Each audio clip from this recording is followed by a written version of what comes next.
সুপ্রিয় দর্শক, বরাবরের মতো আবারও ক্যামেরার সামনে দাঁড়িয়েছে এক বোন। আজ শুনবো অসহায় বোনের জীবন বৃত্তান্ত। আসসালামু আলাইকুম আপু। ওয়ালাইকুম আসসালাম ভাইয়া। কোথায় থেকে এসেছেন আপু? যশোর। যশোর। আপনার নাম কি? আমেনা। আমিনা আক্তার। দারুণ নাম, ইসলামী নাম। আপনার বাড়িতে কে কে আছে? আম্মু আছে, আব্বু নাই, কেন, আপনার আব্বু কি হয়েছে? মারা গেছে। মারা গিয়েছে। আপনার বয়স কত যখন আপনার আব্বু মারা গিয়েছে? আমার বয়স যখন 15-16, এখন আমার আব্বু মারা গেছে। 15-16 যখন বয়স তখন আপনার আব্বু মারা গিয়েছেন। আপনি বিয়ের আগে মারা গিয়েছে নাকি আপনি বিয়ের পরে মারা গিয়েছে? আমার বিয়ের আগে মারা গেছে। ও আচ্ছা। আপু, আপনার কি আগে বিয়ে হয়েছিল? হ্যাঁ, বিয়ে হয়েছিল। বিয়ে হয়েছিল। ওখানে আপনার সংসার টিকেনি কেন? উনি আমার আব্বুরা টাকা পয়সা দিতে পারেনি বলে আমার রাখেনি। যৌতুক চেয়েছিল, এই জন্যই আপনার রাখেনি। রাখেনি। আচ্ছা আপু, দারুণ। আসলে মানুষের জীবন এরকমই যে যৌতুকের জন্য একটা নিষ্পাপ মেয়ের জীবন ধসে যায়। অনেক কষ্ট আপনার। আপু, আপনার কি কোনো সন্তান আছে? না। আপনার কোনো সন্তান নাই? না।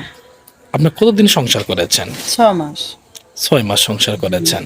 আপু, আপনি এখানে এসেছেন কেন? বিয়ের জন্য। বিয়ের জন্য। আপনি কেমন ধরনের পাত্র যাচ্ছেন? ভালো মনের মানুষ একটা পাত্র চাচ্ছে। ভালো মনের মানুষ হলেই হবে। হ্যাঁ। আপু, এখানে যে বিয়ে হয় আপনি কিভাবে জানছেন? আমাদের গ্রামের অনেক মেয়েদের শুনেছি এখান থেকে বিয়ে হয়েছে, তাই ওদের কাছ থেকে শুনে আসলাম। অনেক মেয়েদের বিয়ে হয়েছে, ওরা অনেক ভালো আছে। Thank you. আপু, আপনার বয়স কত? 26 বছর।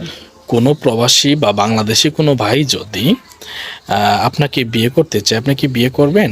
হ্যাঁ, আমি করব।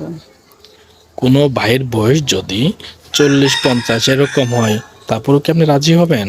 হ্যাঁ, করব, সমস্যা নেই। যদি সে ভালো মনের মানুষ হয় তাহলে আমার কোনো সমস্যা নেই।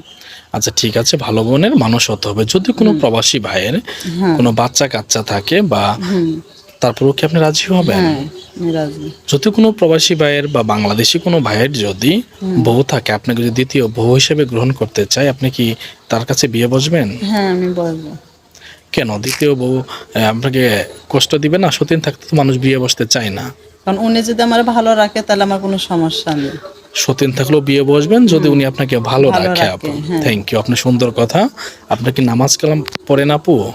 হ্যাঁ, পড়ি। আচ্ছা আপু, আপনার সাথে যোগাযোগ করবে কিভাবে? আপনাদের সাথে যোগাযোগ করলে আমারে পাবেন। আপনারা যারা আমেনা আপার সাথে যোগাযোগ করতে চাচ্ছেন বা বিয়ে করতে চাচ্ছেন, স্ক্রিনে একটি নাম্বার দেওয়া আছে। আপনারা ওই স্ক্রিনের নাম্বার দিয়ে আমাদের হোয়াটসঅ্যাপ অথবা ইমোতে নক করবেন। অযথা কেউ ফোন কল করবেন না। ওনার একটি ছবি স্ক্রিনশট দিয়ে আমার কাছে পাঠিয়ে দিবেন, আমরা ওনার সাথে আমরা যোগাযোগ করিয়ে দেব। আপু, নামাজ কালাম পড়া হয়? হুম। 5 ওয়াক্ত নামাজই পড়েন? পড়ি। কোরআন শরীফ পড়তে পারেন? হ্যাঁ, পারি। আচ্ছা ঠিক আছে আপু, ভালো থাকবেন। আসসালামু আলাইকুম।